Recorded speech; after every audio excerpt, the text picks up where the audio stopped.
Hello there, boys and girls. I am moving to my new house this week, and I had 20 minutes here to myself, and I wanted to show you guys something neat.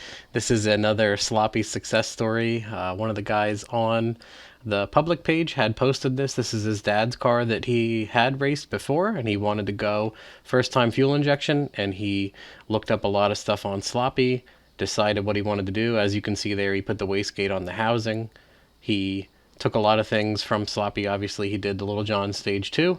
He did the VS Racing 80mm turbo, Bosch 210s on a stock computer, and they slapped it all together. And he had a tuner, Curtis Denaro Tuning is who tuned it with the stock computer. It has a MagnaFuel 4303 pump and a Circle D converter with a TH400.